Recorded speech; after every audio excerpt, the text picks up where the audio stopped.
Баршаға сәлем. Сендермен бірге Ілімқаз білім беру орталығы.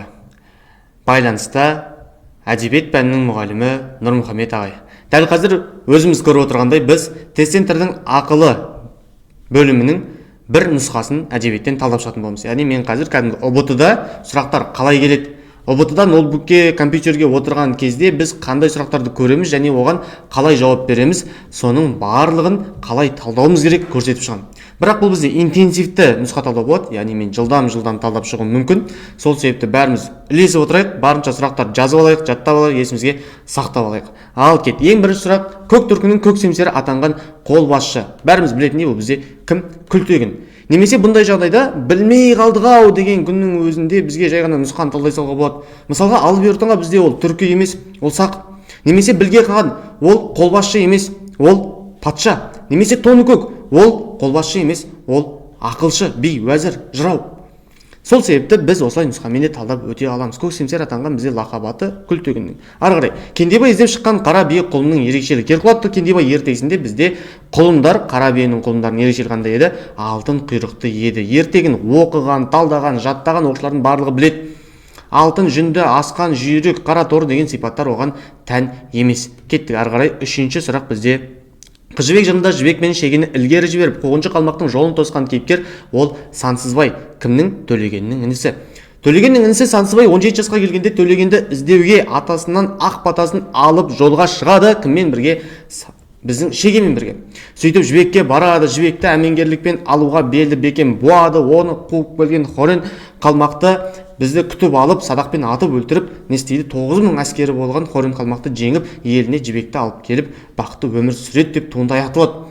Осындай оқушылар Сансызбайды еске сақтап қаламыз. Ал Төлеген ол уақытта бізде қаза болған еді. Базарбай бізде ол Төлеген мен кімнің? Сансызбайдың әкесі. Ал Бекежан Төлегенді өлтірген, арғыннан шыққан Сумекен деп сипатталатын кейіпкер. Асан Қайғының айтуынша ағашының әр бұтағы жеміс, шаруаға жақсы қоныс. Мына сұрақтардың барлығын, осы көрсетіліп жатқан сұрақтардың барлығын біз Ілімқаз білім беру орталығында талдағанбыз. Біріншісінде, екіншісінде, үшіншісінде, төртіншісінде, әсіресе бұны жыраулар поэзиясының алғашқы жырауы Асан Қайғы бізде бірнеше жерлерге сын айтады. Соның ішінде жетісу, жеміс деп жаттағанбыз біз, ж деп сабақта айтылған болатын. Немесе Аспараға ол не дейді? Айналаң жапан түз екен, тауының асты жез екен, жұртың ашықпас дейді. Немесе Жуалыға: шөбің шүйген, қарың мол, топырағың май екен, қадіріңде егін салған ел білер дейді. Немесе Баянауылға жаймай қой семірмес деп өзін жайлау етеді. Осылай әр нұсқаны жаттап, талдап барған оқушы ешқандай қиналмай жауап бере алады. Кеттік, ары қарай, бесінші сұрақ бізде: Доспамбет жыраудың Қоғалы көлдер қом сулар толғауының шығармасының жанры бізде толғау. Бізде әрбір туындының жанры болады. Өлең, дастан, толғау, поэма, пьеса, драма, роман, повесть, әңгіме, хикаят, новелла кете береді. Соның ішінде бізде Доспамбет жыраудың Қоғалы көлдер қом сулар толғауы деп өтеміз. Мысалға бізде оқушылар кімнің шығармалары толғау болады? Жыраулардың. Бейтемірге деген бірінші толғауы, анау Бұқар жыраудың Тілек толғауы, Абылай толғауы, одан кейін барып жанында тағы Асқар таудың өлгені толғауы, оның жанында Жиенбет тұрады, еңсегей бойлы ересін толғауымен, Шалгейіз тұрады, Бейтемірге бірінші толғауымен, айттық жаңа Ақтанбер тұрады, күлдір кісінетпен, Доспамбеттің айналайын ақжайығы бар. Оның жанында анау Қазтуғанның қонысымен қоштасу толғау, оның барлығы толғау, олардың барлығынікі, жыраулардікі. Ал енді оған қосымша бізде толғау айтатын Махамбет бар. Махамбетті біз ақын деп танығанымызбен, ол жыраулардың жалғастырушысы. Оның да туындылары Баймағамбет Сұлтанға айтқан толғауы, Менедім толғауы және Бағаналы терек жарылса толғауы деп келеді. Жақсы, ертең сұралатын болса есімізде сақталып жүрейік. ұбт-та келуі мүмкін. Абайдың өлеңге қойған талабы қандай еді? Тілге жеңіл, жүрекке жылы тиіп, теп-тегіс жұмыр келсін айналасы деп өлең сөздің патшасы сөз сарасы өлеңінде айтады. Біз Абай өлеңдері деген сабағымызда бұны талдап өтеміз.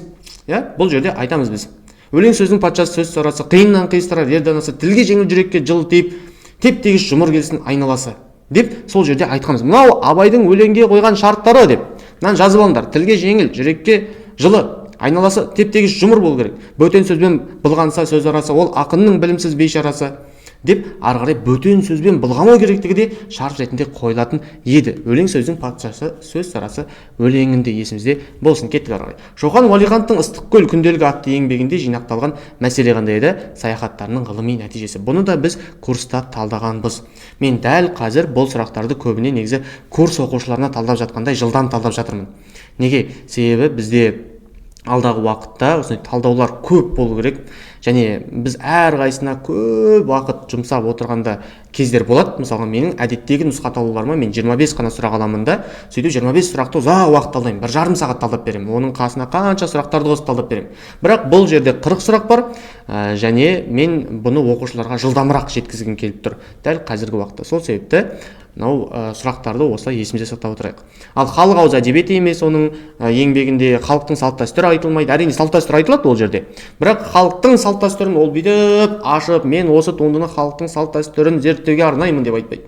Қазақтың мақал мәтелдерін жинақтамайды, халық ауыз әдебиетін жинақтамайды. Әрине ол жерде біздің Шоқан Уәлихан халық ауыз әдебиетімен үлкен несі бар, байланысы бар адам. Алайда ыстықкөл күнделігінде ол ғылыми нәтижесін береді екен. Ыбырай Алтынсариннің «Дүние қалай айтсаң табылады» әңгімесінің кейіпкері бізде Антон. Атынтай Жомарт, ол Атынтай Жомарт әңгімесі. Ыбырай деген бізде кейіпкері жоқ, немесе ол аты өзінің. Сейітқұл бізде Қыпшақ Сейітқұл әңгімесінің кейіпкері. Ал Антон осы «Дүние қалай айтсаң табылады» туындысындағы біздің басты кейіпкер Версаль қаласына анасына бара жатқанда жолда отырып тіленшілік қылатын Антон деген кейіпкер еді. Кейін ол Брюссель қаласында не істейтін еді? Дүкен иесі болатын еді Антон деген кейіпкеріміз. Бұны да біз курста Ыбырай Алтынсарин тақырыбын өткен кезде талдап шыққанбыз. Сәкен Сейфуллин сырсандық өлеңнің лирикасы. Біз айтқанбыз, бұл махаббат емес, көңіл күй лирикасы болады. Жалпы бізде оқушылар лириканың 5 түрі болады деп жиі айтамыз. Көңіл күй лирикасы, саяси лирика, табиғат лирикасы, махаббат лирикасы және философиялық лирика. Бұл лирика ұбытта келеді деп мен қай сабақта айтамын? Анау Махамбеттің сабағында айтамыз. Бағаналы терек жарылса толғауы бізде философиялық лирика. Лириканың 5 түрі болады. Махаббат лирикасы, табиғат лирикасы, саяси лирика, көңіл күй лирикасы деп. Махаббат ол бізде махаббат жайлы, табиғат ол табиғат жайлы туындылар. Саяси лирика ол бізде не жайлы айтылады, өздерің біліп отырғандарындай саяси. Ажырату қиын емес. Ал қалғаны өзгесі бізге көңіл күй лирикасына жатады екен. Ажалың биік қабақ сұрлау, қыздан батырым ондай жанға көңіл берме деп біз Шәкәрім Құдайберді ұлы тақырыбын өткен кезде кебекке бал ашқан адам нысан абыз деп айтқан болатынбыз. Нысан абыз қысылып батқан терге деп сөйтіп сөйледі кебек ерге. Ажалың биік қабақ сұрлау, қыздан батырым ондай жанға көңіл берме деп ары қарай әдейі емес, кез боларсың, кез болсаң жақын емес, тез боларсың деп сөздері сипатталады. Және осыған байланысты кебекке жалпы сұрақтар көп келген. Мысалға, нысан абыз осы кебекке бал ашқан кезде қандай әрекет жасады деген 2024 жыл нағыз отта сұрақ болды. Қандай әрекет жасады? Қорқыттың қобыз арқылы күйін тартты. Ол да отта сұралуы мүмкін. Олардың барлығын мен әдеттегі сабақтарда айтып өтемін. Әрбір туындыны өткен кезде сол туындыдан 2022-де, 23-те, 24-те ұбытта келген сұрақтарды айтамын. Себебі бізде 22-де ұбыты базасы ауысқан. 21-20 жылдар мүлде басқа сұрақтар келетін. Ал енді тек қана бір ұбытта емес, қаңтар, наурыз, нағыз ұбытта келген сұрақтарды айтамын. Сонда мен бір тақырыпты өткен кезде содан бұрынғы 9 ұбытыда сол тақырып бойынша келген сұрақтарды айтып отырмын. Соның бәрін тыңдап отырған жанға сабақтар түсінікті болған болса, бұл сұрақтарға қиналмай жауап береді, сабақтарды есте сақтаған болса. Кеттік ары қарай. Төлеген Айбергеновтың Сағыныш өлеңіндегі ақынның бейнесі. Суреткер өзі туралы жазған ақын деп айта алмаймыз. Неге? Кім ол өзі туралы жазған ақын? Ол Қасым Аманжолов. Өзге емес, өзім айтам, өз жайымда деп. Немесе сағыныштан жаралған аудармашы ақын деп айта алмаймыз. Себебі біздің Төлеген Айбергенов бұл туындыны аударған жоқ, ол өзінің туындысы. Немесе ерін сүйген достары туралы жазған ақын деп айта алмаймыз. Бұл туындыда достары туралы айтылмайды. Ал таза сезімді, өр рухты, ерін сүйген ақын деп айта аламыз.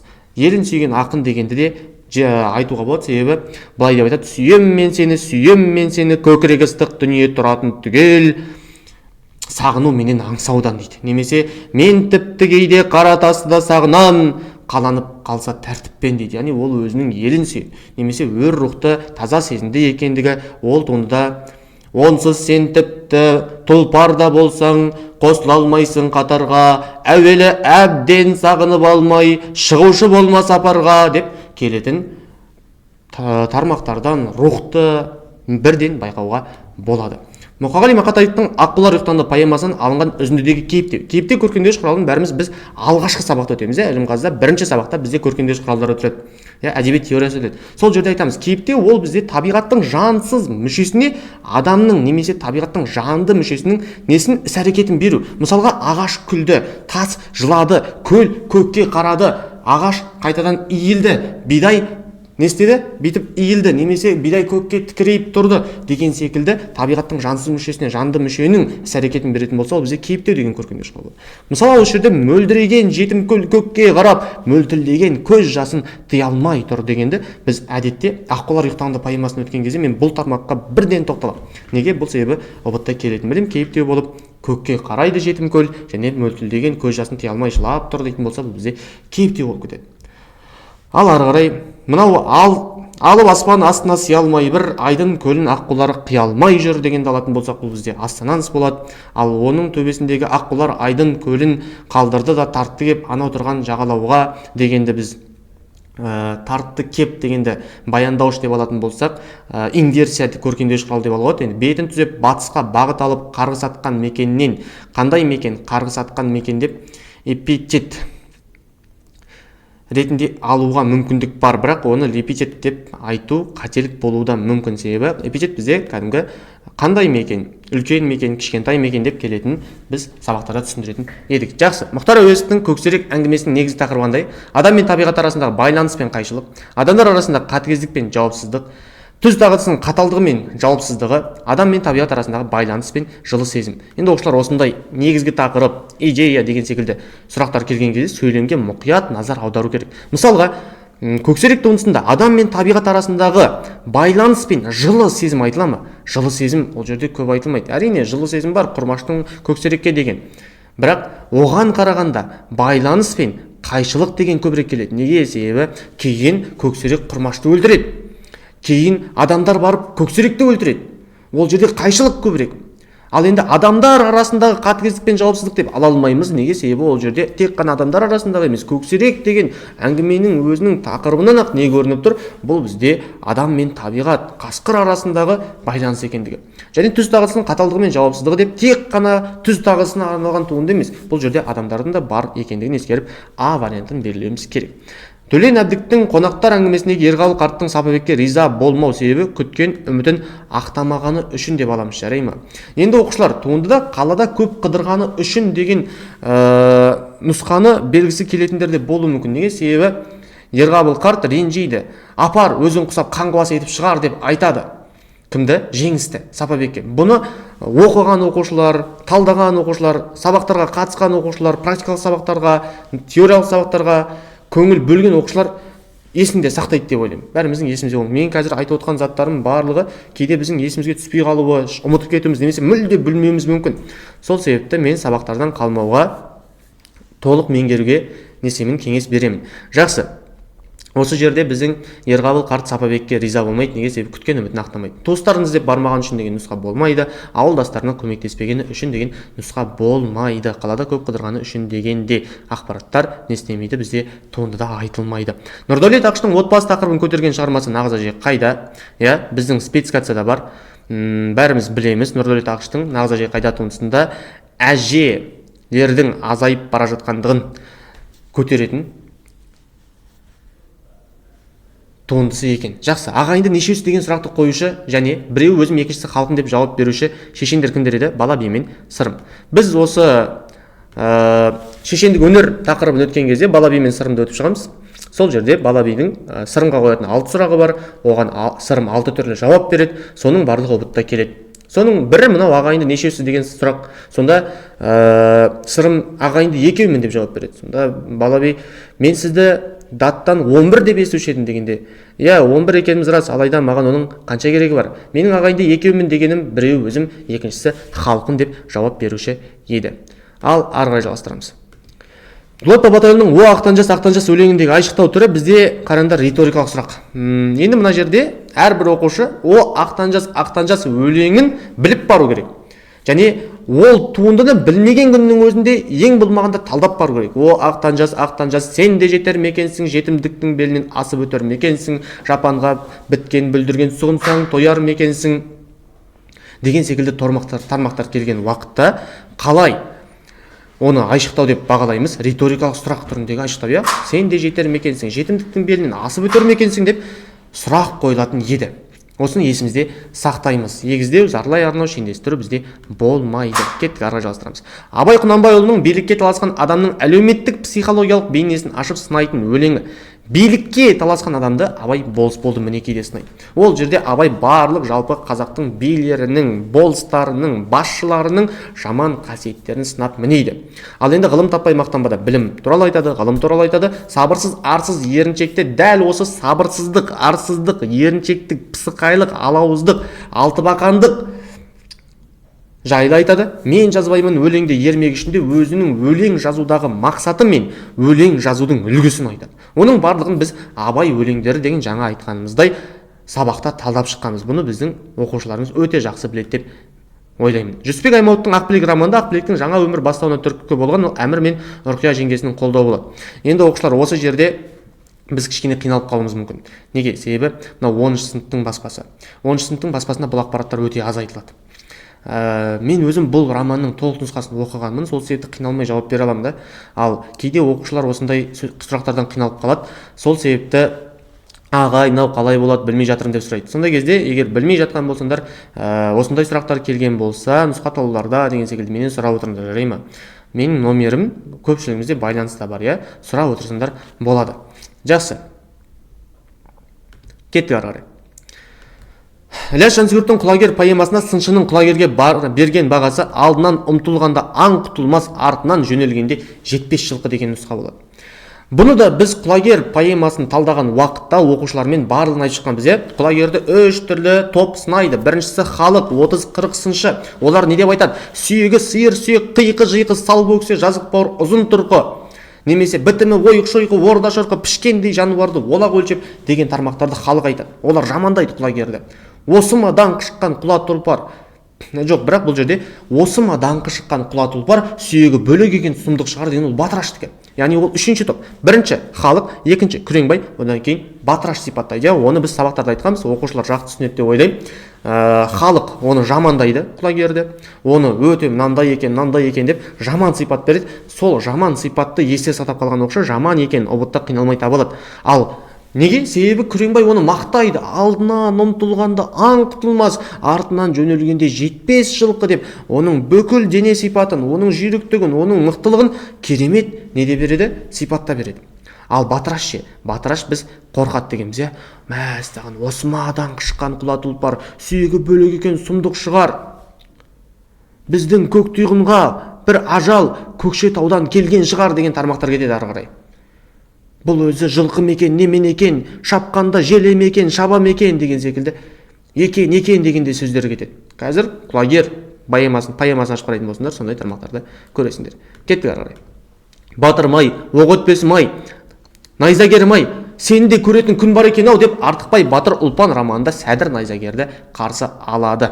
Сәдір найзагер бізде ертеректе Есенейдің найзагері болған, кейіннен Сәдір айтады, найза керек, батырлық керек, заман қалды ғой адыра қалғыр. Қазір Сәдір найзасын құрыққа айырбастап кеткен деген сөздерді айтады. Яғни ол да бізде ұбытта сұрақ болып келген. 24-ші жылы найзасын құрыққа айырбастаған кейіпкер деп келді. Ол да Сәдір. Батырмай, оқ өтпесім-ай, найзагерім-ай деп Артықбай Батыр қарсы алған кейіпкер де Сәдір. Есеней мен Мүсірепті басқаша қарсы алады. Осы жердегі барлығы осы Артықбай Батырдың үйіне барады. Және 24-ші жылы бұл ұбытта сұрақ болып келген. Мысалға, Артықбай Батырдың үйіне барғандар деп ше. Мүсіреп, Есеней, Сәдір, Кенжетай төртеу барады. Сол жерде аңшы Мүсіреп бармай қалады. Ол да ұбытта сұрақ болып келген. Абай Құнанбаевтың өз сөзім өзімдікі дедім де ақыры осыған бел байладым. Енді мұнан басқа ешбір жұмысым деп жоқ деп жолдар жазылған қара сөзі бірінші қара сөз. Біз бұны курста Абайдың қара сөздері деген тақырыпта өтіп шығамыз. 6 қара сөз бар. 1-ші, 7-ші, 17-ші, 31-ші, 32-ші, 33-ші деп. Соның ішінде бірінші қара сөзде Абай не дейді? Осы жасқа дейін жер ортасы жасқа келдік. Талай-талай өмірді сүрдік. Осыған дейінгі таласымыздың, тартысымыздың баянсыздың білдік. Енді қалған өмірді қалай баянды өткіземіз? соны мен ойланып отырмын дейді де, не істеймін дейді. Мал бағу, одан бас тартады. Неге? Баға алмаймын дейді. Қалай бағудың мәнісін де білмеймін дейді. Одан кейін ел бағу дейді, одан Құдай сақтасын дейді. Жазусыз дертке ұшыраймын деген адам болмаса, немесе көңілі албыртқан жас адам болмаса, бізді одан Құдай сақтасын дейді. Немесе ғылым бағу дейді, ғылым бағудан да бас тартады. Одан кейін барып сопылық бағу дейді, сопылық бағудан да бас тартады. Одан кейін бала бағу дейді, бала бағудан да бас тартады. Осы 5 нәрседен бас тартады. Қалай бағудың мәнісін де білмеймін дейді балаларды. Және сенің өнеріңді үйретсем, ол өнерді тыныштықпен көрерлік орын тапқаным жоқ. Сол себепті не деп бағам, кім бол деп айтам деп бала бағудан да бас тартады. Ғылым бағудан ғылым сөзін сөйлесерлік адам керек. Егер білмегеніңді кімнен сұрарсың, білгеніңді кімге үйретерсің? Оның шер тарқатысар адам болмаса, ғылымның өзі бір тез қартайтатығын күйік деп айтады. Немесе жаңа айттық, сопылық қылып дін бағу. Сопылық қылу үшін тыныштық керек. Осындай тыныштық жоқ орында неткен сопылық, неткен дін бағу деп одан да бас тартады. Соңында не дейді? Ақыры осыған байладым дейді. Өз сөзім өзімдікі. Мен қағаз бен қаламды ермек қылайын. Ойыма келген нәрселердің барлығын жаза берейін. Кімде-кім пайда көрсе, оны алар. Ал кімде-кім пайда көрмесе, өз сөзім өзімдікі. Сөйтіп, осының бәрін жаза берейін деп бірінші қара сөзде айтады. 7-ші қара сөзде адам баласы анадан туғанда екі түрлі мінезбен туады. Ол біріншісі ішсем, жесем, екіншісі көрсем, білсем, ол дейтін оны талдағанбыз. 17-ші қара сөзде ақыл, білім, қайрат, жүрек не істейді? Ғылымға келіп жүгінеді. Немесе 31-ші қара сөзде не айтылады? Істеген нәрсені ұмытпастыққа 4 түрлі себеп бар деп 4 түрлі себеп айтылады. Осының барлығы ұтта келеді. Қара сөздер. Тақырыпты талдаған уақытта есте сақтап отыруымыз керек. Жақсы, Абайдың ей сорлы заман, менен аяғын қай қастығың қалды, мен ішпеген у бар ма, жүрегімді көрші міне жарадан сау жер қалды ма деуіне себеп болған оқиға, ол бізде Ербол мен Базаралының қазасы. Жұт деген бөлімдегі бізде Ербол мен Базаралы қаза болады. Енді оқушылар, осыған байланысты бізде шатасамыз осы жерде. Неге? Себебі Әбіш баласынан айырылғанда ма, әлде Ербол мен Базаралының қазасын естігенде ме деген сұрақ туындайды. Немесе Мағауия, яғни Мағаш қаза болғанда ма деп. Жоқ, бізде Ербол мен Базаралы қаза болады. Бізде Абай Әбіштен, Мағауиядан айырылғаннан кейін барып ең соңында Ербол мен Базаралының қазасын естиді. Оған дәрмендер барып естіртеді. Сонда дәрмендер барып естірткен уақытта ғана ол айтады осы сөз. Ей сорлы заман деп. Ербол мен Базаралы бізде бір аурудан бір арасы 3 күн салып бірге қаза болады. Екеуі бірдей. Абай ең жақын серттен айырылады. Содан кейін барып айтады: менен аяған қай қастығың қалды, мен ішпеген у бар ма, жүрегімді көрші міне жарадан сау жер қалды ма деп осы сөздерді айтады. Абай жолын біз курстың 60-шы сабағында толық талдап шығамыз. Мен осы мынау жұт деген бұл 4-ші томның ең соңғы тарауы. Ол 4-ші томның ең соңғы тарауы жұттан кейін бізде эпилог болады. Эпилог ең соңғы эпилог. Жалпы Абай жолында 26 тарау, 2 эпилог бар. Бірінші эпилог 2-ші томның соңында, екінші эпилог 4-ші томның соңында. 26 тараудың сол ең соңғы тарау жұт деген тарау. Сол жерде Абай қаза болады. Абай қаза болардан алдын осы сөзді айтады. Оны біздің курстың Абай жолы сабақтарының барлығында талдап қойғанбыз. Оның барлығы қазір Ілімқазда Телеграм каналдарда тұр. Енді бұл жерде неге мен курс жайлы айта берем деп ойлайтын шығармыз. Курста талдаймыз деп. Біріншіден, бұл сабақтар біздің курстың оқушыларына арналған мына нұсқа талдаулар. Біздің курстың, өзіміздің Ілімқаздың оқушыларына арналған, және Ілімқаздың оқушылары мен айтып отқан нәрселердің барлығын қазір өткен сабақтардың бәрін біліп отыру керек. Сол үшін біз өткенбіз, естеріңе түсіріңдер деп айтып отырмын. Екіншіден, егер бұл айтқан заттарымды қазір нұсқа талдауда Ілімқазға әлі тіркелмеген оқушы көріп жатқан болса, мен ол оқушыға айтар едім: дәл қазір осы сабақтарды көріп дайындалуға кеңес беремін деп. Және мен оған нақты кеңес бере аламын, себебі дәл осындай сұрақтар келетін болғандықтан, оның барлығының жауабы біздің сабақтарда тұрғандықтан, оған мен ашық айта аламын: осы нәрселерді көрсең 50-ден 50 ала аласың деп бұйырса. Сол себепті ол кеңеске құлақ асқан жөн деп есептейміз. Шыңғыс Айтматовтың алғашқы ұстаз повесіне алынған үзіндегі негізгі ой: Дүйсен мұғалім болып жүріп білімім аз деп өкінетін. Онысы рас дейді. Бірақ кейбір қазіргі жоғарғы білімді, мәдениетті мұғалімдер Дүйсен сияқты өз мамандығын сүйіп, жүрек отымен соған берілсе тамаша болар еді дегенде А жауабы болады: өзіне берілудің маңызы. Жалпы бұл туындыда не айтылады? Туындының негізгі идеясы деп біз айтамыз. Алғашқы ұстаз сабағын біз курстың 49-ші сабағында өтеміз.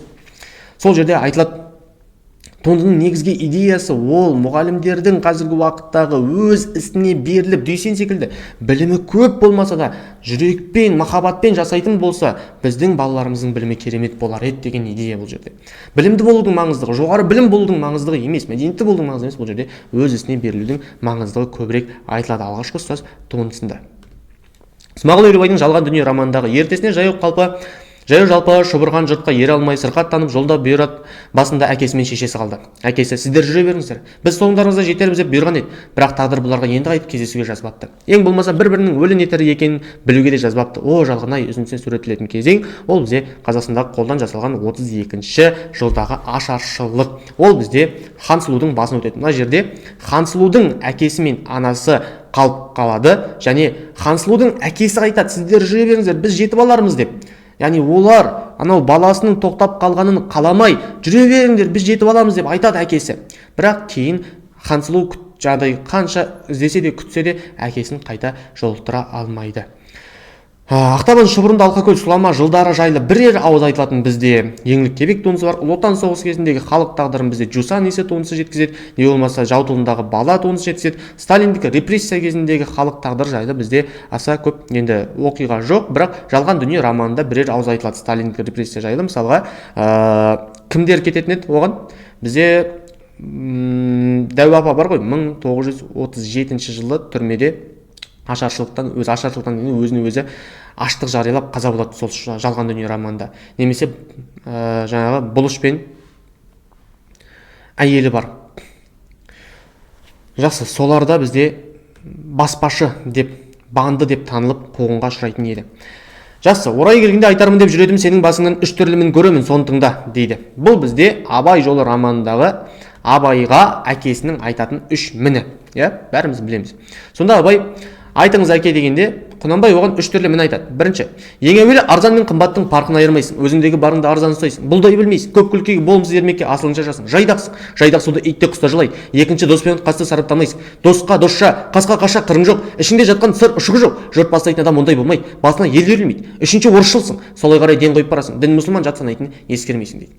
Бұл сөздердің түкпірін Абай оңай таниды. Жас жігіттің өз жүрегіндегі нәрім мен барым деп жүргендеріне шабуыл жасалып отыр. Әкеге ермей өз өмірін өзгеше беттетем дегендегі көп сырлар осы арада болатын. Баласының басындағы басқалықты Құнанбайды танып тауып айтты. Бірақ Абай ендігі өз үшін дүниенің қай күшіне болса да көндірмек емес. Намыскер жүректің ызалы толқыны білінді.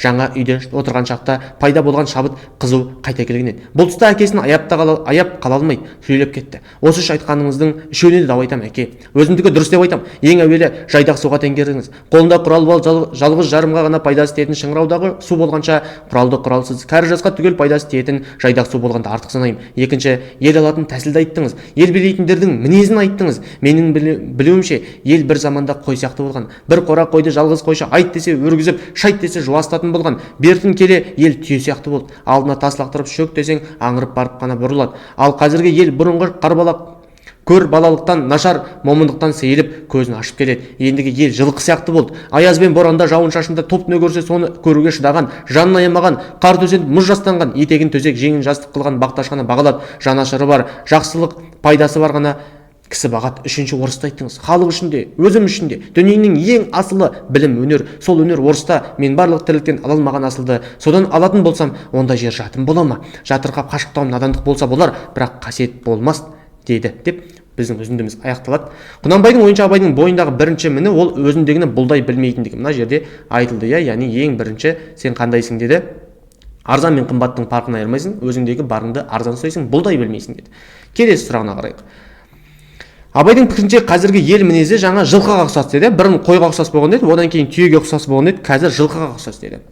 Одан кейін барып келесі сұрақ: бізде үзіндіде берілген ойға сәйкес халық ішінде, Абай ішінде дүниенің ең асылы мына жерде тұр: білім, өнер. Өнер, білім деп қойыпты, білім мен өнер.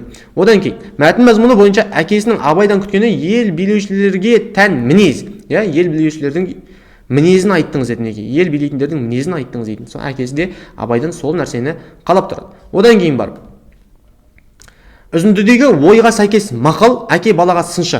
әке көрген оқ жонар, әкеге баланың алалығы жоқ, әке бәйтерек бала жапырақ. Осы жерде ең дұрысырақ келетіні бізде әке балаға сыншы, яғни сыншы болып тұрған тіке көзбен қарай. Оқушылар, мынандай кезде сендерге сәйкес мақал, тақырып, идея келген кезде мынандай да болуы мүмкін ғой деп қияли ойламаңдар, жарай ма? Қалай бар, солай тіке жауап беріңдер. Әкем балаға сын айтып тұр ма? Сын айтып тұр. Все, әке балаға сыншы деген мақал дұрыс жауап болады. Кеттік ары қарай. Қалмақан Әбдіқадыровтың Қажымұқан повесіндегі оқиғалар мен орын алған жерлер сәйкестендіреміз. Саудагердің қоймасында бізде 30 пұт кетпекті бір өзі шанаға көтеріп салады. Қажымұқан, өттік бұл тақырыпты.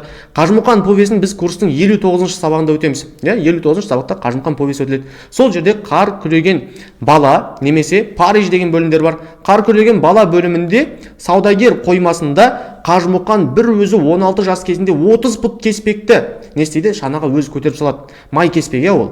Париж қаласында ол атан түйені иығына көтеріп шығады. Мінекей осы оқиғалар біздің есімізде. Ары қарай. Ұшқан ұя повесінде бала Бауыржанға үйретілген тәлім мен сол тілінде үйреткен адамдарды сәйкестендіріңіз. Қарлығаш құсты аялау жайлы әжесі қыз тумас айтады. Жеті асатын білу жайлы әкесі Момынқұл айтады. Бәріміз білеміз, Ұшқан ұя повесі біздің курстың 36-шы сабағында өтіледі, шатаспасам, немесе 35-ші сабағында. Ұшқан ұя 36 немесе 35-те өтіледі.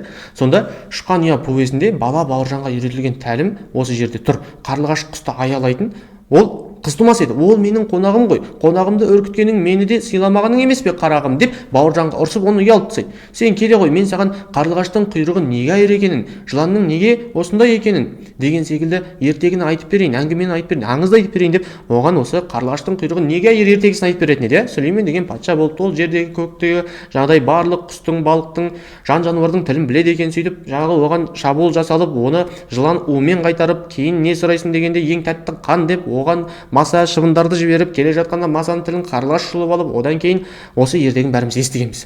Жыланға бақаның қаны бұйырыпты, қарлығашқа ашуланып құйрығын тістеп алыпты деген. Сөйтіп содан бері қарлығаш адамның досы болыпты дегенде әжесі қыз тумас сол жерде айтып береді Ұшқан ұя повесінде. Ол бізде 8-ші сыныптың Атамұра баспасында тұр. Ал енді жеті атасын білу жайлы әкесі Момынқұл айтады. Ол да бізде әкем маған жеті атамды жаттауды үйретті. Ел танудың басы осы жеті атаны білуде басталатын, мен ол кезде қайдан білейін деген сөйлемдерде сол жерде келетін еді. Ары қарай. Марат Қабанбайдың Бауыр әңгімесіндегі кейіпкерлерді сөздермен сәйкестендіріңіз. Сөзіңе болайын, жаттығу ағаңнан қымбат болып па деп аға тәрбиеші Елжайда Сергеевна айтады. Қазақстанда Ақбөкен деп көп деп оқыдық, соның лағын қолға түсіріп алсақ деп Қали айтады. Бәріміз білеміз, бізде Бауыр әңгімесі 41-ші сабақта, ұмытпасам, қай сабақ екенін нақты есімде жоқ, бірақ 41-ші сабақта өтіледі Бауыр әңгімесі. Сол жерде Қали айтады, бокстан басқа нені жақсы көресің? Басқа ермегің бар ма дейді. О, табиғатты жақсы көремін дейді. Мұндағы табиғат мүйісі түгел менің қолымда. Осындай деп келеді. Сол жерде айтады, Қазақстанда Ақбөкен көп деп оқыдық, соның лағын қолға түсіріп алсақ дейді.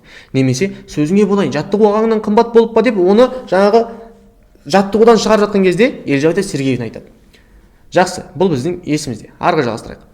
1916 жылғы ұлт азаттық көтеріліс тақырыбындағы шығарма жанрларын атауларымен сәйкестендірейік. Повесть бізде Бесатар, Асқар Сүлейменовтің 11-ші сыныптағы өлең бізде Зілді бұйрық. Верныйдан жандаралдар бұйрық қылды, құйрығы бұйрығының тіпті зілді, 31-19 алады деген суық хабар халықты бұлғындырды деп осы туынды басталады. Бұны біз Ілімғаздың қаншасыншы сабағында өтеміз, білеміз бе? 14-ші немесе 15-ші сабағында өтеміз Жамбыл Жабаевты. Ал Бесатарды біз шамамен 40-ші сабақтарда өтеміз. Жақсы, бұл туындыларда бізде өтілген Ілімғазда. Бұларды да біз білеміз. Мен Зілді бұйрықты өткен кезде жалпы айтып өтем. 1916 жылғы ұлт азаттық көтеріліс туралы бізде спецификацияда 2 туынды бар, 2 ғана туынды. Біріншісі Зілді бұйрық өлең, екіншісі Бесатар повесть деп. Бұны оқушыларымыз біледі деп ойлаймын. Айтпақшы оқушылар, давайте бүйтейік. Осы жердегі ақпараттардың барлығы айтылған болса, түсінікті болса, қызықты болса, нұсқатылымы жалпы қалай болып жатыр, ұнады ма, айтылған заттар сабақтарда болған бе еді, комментке жазып кетейікші. Жақсы, бәріңе осы нұсқатылымның сілтемесін жіберем, содан кейін комментке толтырып тастайық. Жақсы, Смағұл Елубайдың бір-бірінің заңды жалғасы болып келетін романдарын, оларды көтерген мәселелермен сәйкестендіріңіз дейді. Бізде Ақбоз үй, Мінәжат, Жалған дүние деген трилогия. Ақбоз үйде бізде ашаршылық нәубеті жайлы айтылады, ал Жалған дүниеде тоқырау жылдарының қиындығы жайлы айтылады. Ақбоз үй, бәріміз айттық, жаңа Хансұлу әкесінен қалып, ашаршылықтан әрең дегенде қашып, анау Қарақалпақ жерін, Арал маңын аралап, Жетісуға келіп қиналатын оқиғаның барлығы осы Ақбоз үй романында айтылады. Ал енді жалған дүниеде 1960-80 жылдардағы қазақ халқының рухани тоқырау кезеңі сипатталады. Оны біз жалған дүние роман сабағын өткен уақытта әдетте айтып өтеміз. Абайдың лай соға майыппес қой өткенге өлеңіне алынған үзіндінің құрылысына сай келетін нұсқаларды белгілеу керек екен. Өмір жолы тар соқпақ, бір иген жақ, мынау иілген жақ емес, иген жақ, бір иген жақ. Мына жерде неде кетіпті? Қате кетіпті нұсқада. Иілтіп екі басын ұстаған хақ емес, хақ, иә? Хақ деген хақ деп жазылады. Имек жолда тиянақ тегістік жоқ, құлап кетпе турашық көзіңен бақ дейді. Бұл жерде бізде шорпалы ұйқасы емес, 11-12 буынды, 3 буынақты, 2 буынақты емес, шалыс ұйқасы емес, қара өлең ұйқасы. Жалпы өлеңді талдауды біз курстың бірінші сабағында өтеміз. Өлең түрлері, өлең ұйқастары, буындары деп. Сол жерде біз барлық буын дегенне, буынақ дегенне, өлең ұйқастары қандай болады, ол жерде көркемдеуіш құралдар қандай, барлығы курстың алғашқы сабағында түсіндіріледі. Себебі бұл сұрақ бойынша көріп отырғандарындай әрбір нұсқада бірнеше сұрақтар болады бұл тақырып бойынша.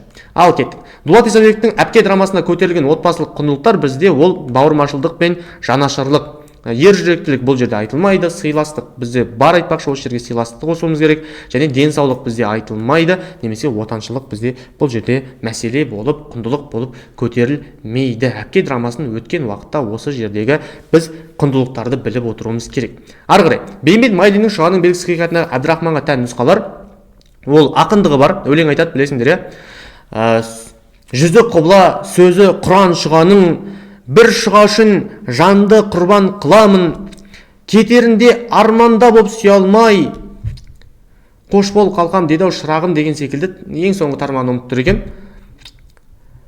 Бірақ ақындығы бар, өлең шығарады, өлең айтады. Және Алтыбақан басына барған кезде кейіннен жиналған уақытта біздің Әбдірахман сол жерде өлең айтады. Ауылдың кемпірлерін барлығы кеп тыңдайды. Арқасы бар деп сипаттады, оны Қасым. Одан кейін Шұғаға атастырылған жігіт емес, ол оқыған көз ашық мұғалім. Бізде Әбдірахман песір болудан, тілмәш болудан бас тартып, жамантік деген болысқа барып бала оқытады, мұғалім. Оның барлығы песір болудан бас тартқандығы, тілмәш болудан бас тартқандығы, жамантік болысына барып бала оқытқандығы ұбытта сұралған. Әрқайсысы әртүрлі нұсқа болып, сұрақ болып келген. Және ол кедей қарапайым жігіт. Өте кедей, кішкентай кезінде болыстың бұзауын баққан, қозысын баққан, кейіннен тұрған болысынан қашып кеткен, бір жаңағы дуандағы ноғайға барып жұмыс істеп қыста оқып көзін ашқан. Байдың бұла баласы емес. Жақсы, ары қарай.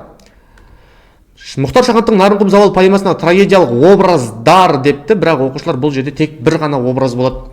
Нарынқұм зауалында бізде бірнеше кейіпкер, мысалға ең бірінші ол Махамбет. Махамбеттен кейін Шомбал жігіт, Шомбал жігіттің әкесі, Шомбал жігіттің анасы, Баймағамбет Сұлтан және Ықылас. Мына жерде бәрі жазылып тұр екен. Бірақ Шомбал жігіттің анасы трагедиялық образ емес, әкесі трагедиялық образ емес, Шомбал жігіт трагедиялық образ емес, Баймағамбет Сұлтан трагедиялық емес, Ықылас трагедиялық образ емес. Трагедиялық образ болу үшін ол кейіпкердің басынан міндетті түрде үлкен трагедия өту керек, бүкіл халыққа әсер ететін деген секілді. Жасы үлкен трагедия өту керек, бізде ол трагедиялық образға жатпайды. Ал Махамбет қана жатады трагедиялық образ деген сұраққа жауап ретінде. Ары қарай, Асқар Алтайдың прописка әңгімесі Арқаттың қыс ішінде жолға шығуының себебі әке аманатын орындау үшін емес, пропискаға отыру үшін жолға шықты, ағасының халін білу үшін барға жатқан жоқ, достары қонаққа шақырған жоқ, еңбек демалысына шыққан жоқ, туған ауылын сағынған жоқ. Осы жерде тек бір ғана жауап болады. Оқушылар, осы жерде ескертіп өтейін. Көп жауапты сұрақ болса, тек бір жауап дұрыс болуы мүмкін. Көп сұрақтарда, кейбір сұрақтарда 2 жауап дұрыс болуы мүмкін, 3 жауап дұрыс болуы мүмкін. Енді, егер 2 жауап дұрыс болып тұрып, біреуі ғана белгіленсе, дұрыс жауаптың, онда 1 балл береді. 3 жауап дұрыс болып тұрып, екеуі дұрыс жауап белгіленсе, онда 1 балл береді. Түсінікті ғой? Ал енді 1 жауап дұрыс болып тұрып, екеуі белгіленіп кетсе, балл бермейді. 3 жауап дұрыс болып тұрып, 1 ғана дұрыс жауап белгіленсе, онда балл берілмейді. Жақсы. Ал енді 2 жауап дұрыс болып тұрып, екеуі де дұрыс емес болып белгіленсе, балл берілмейді. 1 жауап дұрыс болып тұрып, мүлде дұрыс емес варианттар белгіленсе, балл берілмейді. 3 жауап дұрыс болып тұрып, үшеуі де дұрыс емес варианттар белгіленсе, немесе 1 ғана дұрыс жауабы берілгенсе, онда балл берілмейді. Мына түсіну сәл қиындау болуы мүмкін. Мен өзім басында әдем болып тұр. Қайтадан 1 рет тыңдаңдаршы, жарай ма? Мен қазір жылдам айттым. Қайтадан 1 рет тыңдай салыңдар. YouTube-та сәл артқа қойға болады, 10 секунд артқа, 20 секунд артқа. Сөйтіп қайтадан тыңдасыңдар, сосын жазсаңдар, барлығы түсінікті болып кетеді. Ал мен қазір 40 сұрақтың барлығын талдап шықтым. Бәріміз көрдік. Енді жазып алайық, барлығын жауаптарымен бірге жаттап алайық, есімізде сақтап алайық. Мен қазір аяқтаймын. Момент естің не деуші еді осы сәтте. Жақсы, біз 50 сұрақтың 50-іне де жалпы дұрыс жауап берген екенбіз. Нәтижеміз 50 балл. Мен осы жерде жалпы әдебиеттен 50-ден 50 алуға болатынын қазір бір көрсеттім. Баршаңа осы балды алуды, әдебиеттен 50-ден 50 алып, мені қуантуды, ілімқазды қуантуды, өздеріңді қуантуды, ата-аналарыңды қуантуды, грантқа түсуді, армандарыңды орындауларыңды тілеймін. Және сол жолда сендерге барынша көмектесуге, нұсқа талдау жасауға, тест жасауға, бүкіл ілімқаз командасымен бірге сендерге барлығын жасап беруге барымды салатын боламын. Аман саулықта келесі эфирлерде жолыққанша жақсылап, аянбай еңбектеніңдер, сендердің қолдарынан келеді. Барлығыңды жақсы көремін.